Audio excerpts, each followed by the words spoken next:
Mesdames, Messieurs les modérateurs. Donc, comment mesurer le déficit énergie, comment et pourquoi. Donc, voici mes déclarations de conflit d'intérêts. Pour ce topo, c'est Delta Medical, Nestlé et Fresenius Kabi.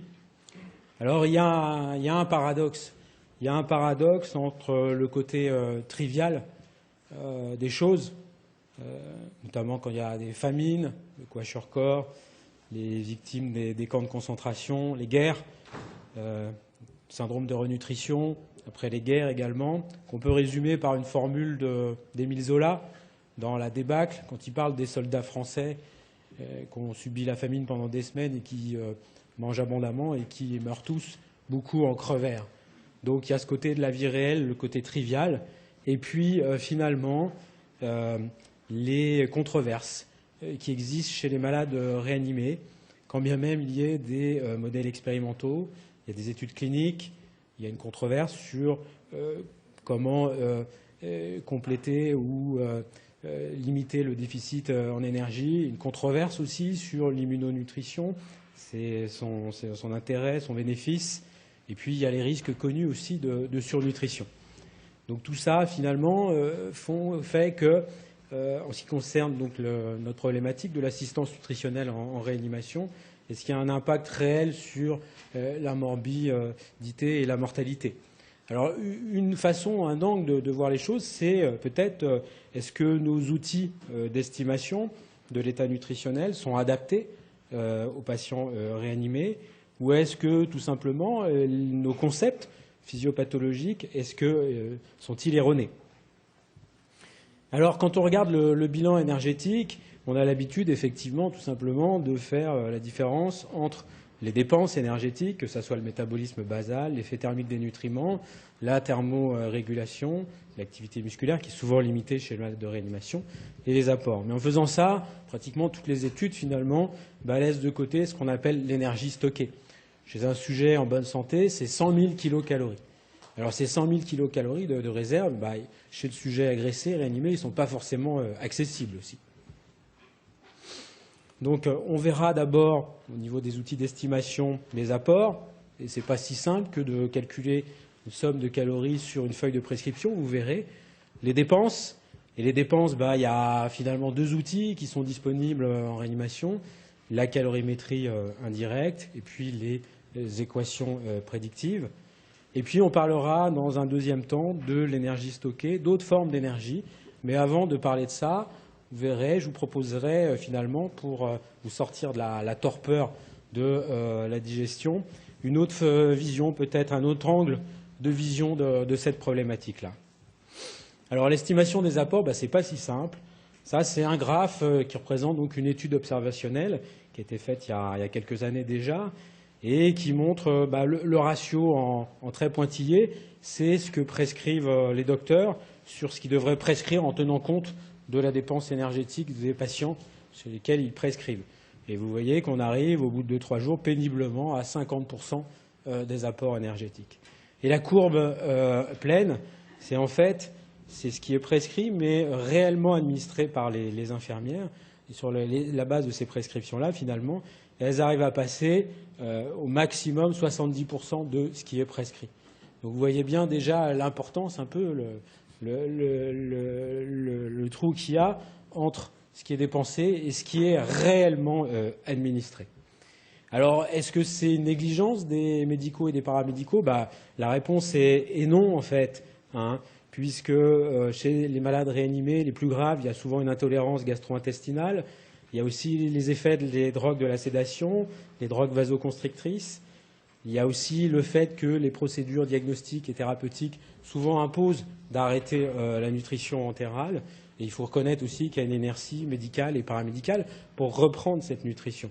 Et une méconnaissance aussi des bonnes pratiques. Tout ceci donc aboutit à une sous-prescription, une non-administration des calories par voie entérale en réanimation. Et en prenant cette étude-là, 2/3 du temps, il y a présence d'une situation qui limite l'apport énergétique par voie entérale. Et dans 1/4 du temps, chez ces patients-là, il y a une situation qui oblige à interrompre transitoirement la nutrition entérale. Alors, il faut aussi savoir qu'il y a des sources d'énergie qui ne sont pas nutritionnelles. Et voici des exemples. Les perfusions de glucose, hein, 1 litre de G10, ça fait 400 kilocalories. Hein. Il y a aussi, même si c'est peu utilisé en réanimation, la dialyse péritonéale, mais aussi les solutés d'hémodiafiltration continue qui peuvent être des sources de calories, et aussi la sédation, notamment par le propofol. Donc tout ceci, ça aboutit à quoi? Ça aboutit, si on regarde quelques études, finalement, par exemple, celle-ci, là en haut, on vous dit que finalement, en regardant, en se soumettant aux guidelines, on arrive pratiquement à passer 1400 calories aux patients dans les services qui ont eu, entre guillemets, une formation à ces guidelines. Mais on oublie pratiquement de vous dire qu'est-ce qui est réellement administré et pas ce qui est prescrit sur la feuille de prescription. Hein. Autre exemple en dessous, au 3e niveau, si j'y arrive, là où c'est une étude qui fait la promotion de ce qu'on peut appeler finalement l'hyponutrition permissive, hein, la nutrition trophique, où on va comparer un groupe où on ne donne pratiquement pas de calories, 400 calories, avec un autre groupe. Et pareil, on ne vous donne aucune information sur ce qui est réellement administré aux patients. Et finalement, ils trouvent une différence, mais ils comparent. Ils ne trouvent pas de différence, mais ils comparent en fait des gens qui ne reçoivent rien avec des gens qui ne reçoivent presque rien. Et puis, finalement, l'excès inverse, je vais y arriver, au milieu, c'est l'étude de Pierre Singer, Tikakos, où dans le groupe monitoré par calorimétrie indirecte, ils avaient omis de prendre en considération les calories non nutritionnelles. Dans ce groupe-là, il y a probablement un effet de la surnutrition sur les infections nosocomiales.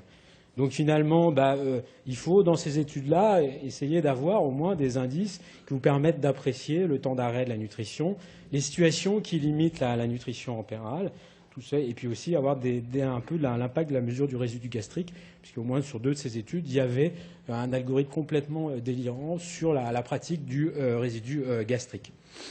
Donc maintenant, voyons voir comment on peut estimer les dépenses. Et là, donc, il y avait un précurseur, hein, ça fait presque 250 ans, donc je n'ai pas pu résister à cette vision qu'il a eue il y a presque 250 ans, où il avait tout compris, en fait, en disant « La vie est une lente combustion maintenue par la respiration. Les animaux sont composés d'éléments combustibles. La nourriture remplace la perte des substances résultant de la combustion de certaines matières présentes dans l'organisme. » Alors comme en France, on n'aime pas les têtes qui dépassent, celui-là, on lui a coupé la tête. Il faut vous dire qu'il était aussi collecteur d'impôts, hein, ça pesait lourd dans la décision, et il avait tout compris 250 ans avant nous. Alors ça, finalement, ça permet de parler un peu de ce que c'est que l'énergie. Qu'est-ce que c'est que l'énergie? L'énergie, c'est une propriété de la matière, qu'elle soit inerte en haut ou qu'elle soit vivante en bas. Et cette matière et cette énergie, cette propriété de la matière, elles obéissent en fait aux lois de la physique et notamment aux lois de la thermodynamique. Alors quelle est la différence entre la matière inerte et la matière vivante finalement, quand on regarde le problème sous cet angle-là? Eh bien, tout simplement, c'est sur le niveau d'énergie utilisable, le principe d'entropie. Il augmente dans l'univers avec le temps qui passe, tout ce qui est matière inerte. Hein. L'univers, c'est un système fermé sur le plan thermodynamique. Et dans les systèmes vivants, c'est le paradoxe de la vie en fait, ce niveau d'entropie, il baisse. Vous êtes vivant, vous fabriquez de l'entropie négative. C'est ce qui vous différencie de la matière inerte. Et donc votre niveau d'énergie utilisable, il est plus important. Alors comment c'est possible ça? C'est possible uniquement parce que les systèmes vivants sont des systèmes ouverts. Hein. Et si on regarde donc ces systèmes-là, en fait, on peut considérer, on appelle ça ce qu'on appelle des systèmes dissipatifs. Ils sont traversés par un flux d'énergie, de matière. Et ils vont s'auto-organiser, ils vont augmenter leur information, ils vont diminuer leur entropie, augmenter leur niveau d'énergie utilisable. Et donc la vie, tout simplement, eh bien, ça a affaire à ce qu'on appelle un système dissipatif. C'est l'accumulation d'informations et de dissipation d'énergie. Si on regarde le graphe, là, en fait, on voit comment, au fur et à mesure des temps, alors vous voyez l'échelle des temps, c'est l'échelle de l'univers, en fait, comment peut s'auto-organiser la matière vivante. Et surtout, il faut regarder le flux d'énergie en abscisse. Et on peut, par exemple, comparer ce que dissipe 1 gramme de tissu de cerveau humain par rapport à 1 gramme de matière solaire. Eh bien, 1 gramme de votre cerveau dissipe 50 000 fois plus, je dis bien 50 000 fois plus d'énergie qu'un gramme de matière solaire. Alors évidemment, le Soleil, en échelle, c'est infiniment plus grand qu'un cerveau humain, mais ça vous donne un peu une idée du sens à quoi ça correspond. Alors ces schémas-là, ce n'est pas des professeurs Tournesol, hein, vous voyez, Prigogine, hein, c'est un prix Nobel de physique belge. Hein, donc ça ne sort pas du professeur Tournesol. Alors si on revient à notre problématique à l'échelon cellulaire, qu'est-ce que ça peut faire un système dissipatif? Alors ça paraît rébarbatif, mais ça permettra de comprendre un peu les limites de nos méthodes, les limites des outils qu'on a après. Hein. Eh bien, si on se met à l'échelon cellulaire, donc le cadre rouge, vous voyez bien qu'en bas, les cadres cytoplasme, membrane, noyau, ça correspond donc à des structures physiologiques et notamment aussi à des processus comme l'anabolisme, le catabolisme, la communication avec le système nerveux ou l'évolution, l'immunité, notamment tout ce qui est dans le noyau, qui est contenu dans l'information. Et ça correspond aussi au niveau structurel à des atomes qui sont un peu différents, le carbone, l'hydrogène, l'oxygène pour l'homéostasie, pour tout ce qui est hétérostasie, c'est-à-dire ce qui conditionne la forme d'une cellule, sa polarisation, les échanges d'énergie, les gradients électrochimiques, on appelle ça l'hétérostasie, et enfin tout ce qui est information liée à l'immunité, à l'évolution, qui permet la pérennisation de la vie, on appelle ça la téléostasie. Eh bien, vous allez voir finalement, avec nos misérables outils d'évaluation finalement, quand bien même on pense qu'ils sont perfectionnés, et là je parle de la calorimétrie indirecte, qu'est-ce qu'on fait avec la calorimétrie indirecte? Eh bien, on va visiter un peu cette zone-là en oubliant les trois autres zones. Et là, vous comprenez déjà que, vu sous cet angle-là, il y a un problème. Alors, qu'est-ce que c'est que la calorimétrie indirecte? C'est, entre guillemets, notre méthode de référence, avec déjà, j'ai planté le décor, vous voyez toutes les limitations finalement, hein, et ça mesure tout simplement la consommation en oxygène et la production de CO2, puisque l'hydrolyse des nutriments, l'oxydation des nutriments, pardon, et la synthèse puis l'hydrolyse de l'ATP sont censés en fait représenter ce flux d'énergie qui provient du métabolisme. On peut aussi mesurer par calorimétrie directe, c'est écrit en jaune sur la diapositive, l'énergie, la chaleur. C'est une autre forme d'énergie, mais la quantité, ça correspond à la même chose que ce que vous mesurez par calorimétrie indirecte. Mais le problème, finalement, c'est que vous faites que, finalement, visiter un peu, explorer ce qui se passe sur la droite, sur la colonne de gauche. Alors, donc c'est notre méthode de référence. Il faut savoir aussi, et ça souvent dans la littérature, on vous cache des choses, il y a énormément de limitations. Donc voici une liste non exhaustive des limitations de la calorimétrie indirecte chez les malades réanimés. Et finalement, quand vous avez des critères assez stricts de qualité des mesures, vous vous rendez compte que chez les patients ventilés, dans la moitié des cas ou dans l'un tiers des cas, finalement, les mesures que vous obtenez par calorimétrie indirecte, elles sont fausses. Et ça pose un vrai problème quand vous analysez la littérature, parce que pratiquement, il y a très peu d'études qui vous donnent justement ces critères, ces indices de qualité de mesure. Et ça pose un problème parce que pour la validation après des méthodes calculées de la dépense énergétique, qui sont faites à partir de la calorimétrie indirecte, et puis surtout aussi des comparaisons de ces méthodes calculées, puisque finalement, on oublie finalement de dire que dans un tiers à la moitié des cas, les résultats ne sont pas valides. Donc, pour résumer, la calorimétrie indirecte, c'est la méthode de référence en réanimation, avec tous les bémols que je viens de vous dire. C'est limité donc chez les malades les plus sévères. Il faut des critères de qualité des mesures qui sont pratiquement jamais disponibles dans les articles publiés. Ça requiert de l'expertise du temps.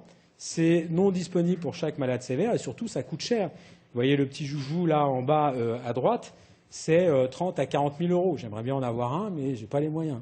Hein, il ne faut jamais oublier ça. Donc qu'est-ce qu'on a à part la calorimétrie indirecte? Il ne nous reste que les équations prédictives, avec là des choses qui sont quasiment sûres quand même. Les gens qui utilisent Harris ou Bénédicte ou les facteurs de correction avec Harris et Bénédicte sont sûrs de se planter dans l'évaluation de la dépense d'énergie. Et puis il reste les équations multiparamétriques modernes qui sont plus fiables, mais avec le bémol que je vous annonçais immédiatement avant, hein, parce que leur précision, elle varie selon les circonstances. Et surtout, il y a le problème de la comparaison avec la calorimétrie, parce que souvent les mesures calorimétriques ne sont pas fiables. Donc, comment comparer des méthodes calculées avec une méthode parfois qui n'est pas fiable? C'est la quadrature du cercle. C'est pour ça que je vous ai proposé un autre angle de regard. Alors, il y a les objectifs recommandés par les sociétés savantes.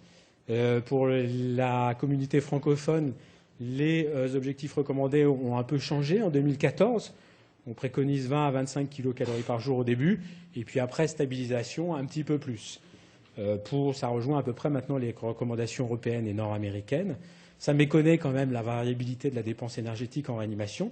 Et puis il y a le problème du poids, les gens qui ont de l'œdème, mais surtout les gens obèses, avec un indice de masse corporelle supérieur à 30-35 kg par mètre carré. Et là, donc, il faut utiliser le poids ajusté, dont je vous ai donné la formule. L'intérêt, c'est que c'est facile à calculer. Alors, est-ce que ces formules simples à calculer, est-ce que ça augmente l'adhérence au protocole écrit? On peut en douter quand on regarde aussi la littérature avec des études opérationnelles, où là, on regarde vraiment la vraie vie.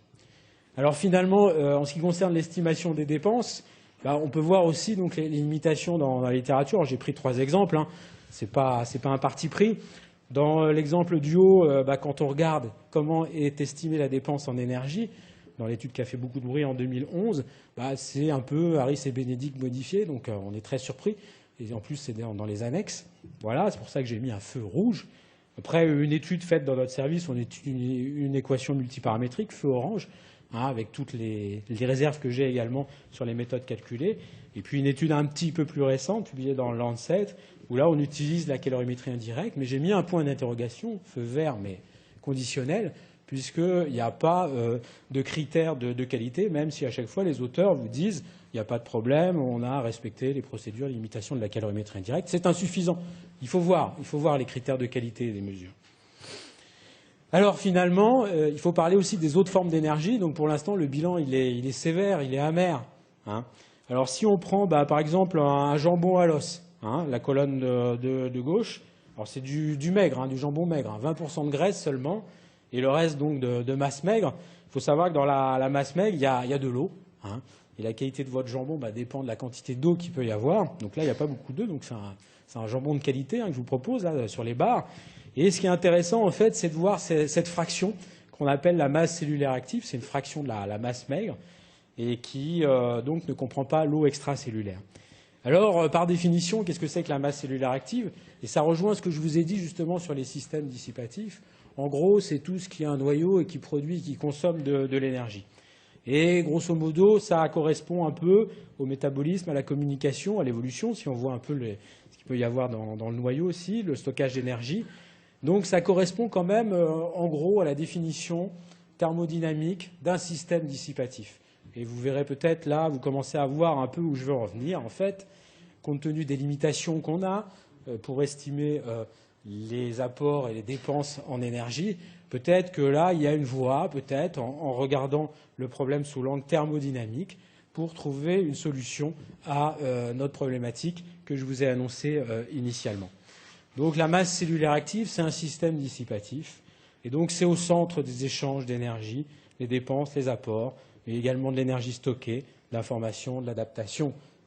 Et donc c'est vraiment un outil qu'il faudrait essayer de quantifier, de mesurer, de modéliser, de prédire également, qui a probablement un impact pronostique sur l'évaluation nutritionnelle, mais également peut-être dans les études qui seraient bien mieux que de calculer le déficit en énergie, les apports, les dépenses. Alors cette masse cellulaire active chez les mammifères, elle a en fait, il y a une relation curvilinéaire entre en valeur absolue combien elle représente en kilos et le rapport en fait entre l'énergie dépensée par un organisme habituellement et puis donc sa masse cellulaire. En fait, c'est le rapport entre la puissance du moteur et sa cylindrée. Ça veut dire ça. Et vous voyez que l'homme, en fait, il est, comme par hasard, mais ça c'est peut-être sur le plan thermodynamique une des explications du succès évolutif de l'espèce humaine, il est en bas de la courbe. Il est dans la zone en fait de meilleur rendement, si j'ose dire, alors qu'un éléphant, il doit bouffer 200 kg de fourrage pour se maintenir en vie, et un rat, même si celui que je vous présente, il est un peu obèse, il est obligé de bouffer 2 fois son poids pour survivre. Et qu'est-ce qu'on sait? Qu'il y a un paradoxe aussi au cours de la dénutrition. Quand on est dénutri au cours de la dénutrition, finalement, la courbe a tendance à aller vers la gauche. Et donc, plus vous êtes dénutri, en fait, plus en proportion de votre masse cellulaire active, vous dépensez d'énergie. Et ça, c'est au fur et à mesure du temps, c'est très pénalisant. Alors, quel est l'effet de l'agression, de l'infection sur la masse cellulaire active, pour l'instant, il n'y a pas assez d'études. Donc il faudrait avoir un outil, finalement, qui permettrait d'estimer assez précisément cette masse cellulaire active. Tout ce qu'on sait pour l'instant, c'est que on commence à décrire des modèles, mais pour l'instant qui sont des modèles qu'il faut améliorer. Et on sait aussi, c'est un point important, c'est le dernier point du texte sur cette diapositive, que l'inflation hydrosodée altère moins l'estimation de la masse cellulaire active que la masse maigre. Alors, pour revenir donc sur notre bilan énergétique, la pertinence clinique, donc il y a des études qui datent de 82 et qui ont montré que finalement, au bout de 4000, 8000 kilocalories, il commençait à y avoir des complications, notamment infectieuses. Et puis il peut y avoir aussi un impact sur le pronostic. Donc il y a aussi ce concept de malade chroniquement agressé, et que ce déficit en énergie, il se constitue précocement, surtout la première semaine, et qu'on n'arrive jamais en fait à le récupérer. Donc le seuil d'apparition des complications pour un déficit cumulé, c'est 8000 calories cumulées, ça va très vite, 500 calories par jour, ça prend quelques jours, et pour certains même 4000 calories, et en kilocalories et par kilo, ça fait 100, pile. Voilà, donc il y a des résultats contradictoires, parce que il y a des estimations du déficit avec des méthodes inappropriées. Il y a aussi l'emploi de la nutrition parentérale dans certaines études qui font que finalement ça complexifie un peu l'analyse. Il y a le risque de surnutrition aussi. Puis il y a la nature des pathogènes. Notamment, on retrouve fréquemment le staphylocoque doré en cas de déficit énergétique. Mais finalement, c'est ce qu'on constate avec le kwashiorkor dans les famines, par exemple dans les pays en voie de développement. Donc voilà ce qu'on peut dire sur le déficit énergétique. Et donc compte tenu finalement de nos limitations à pouvoir estimer, faire le calcul correctement, il vaut mieux être prudent et réduire plus que combler totalement le déficit en énergie.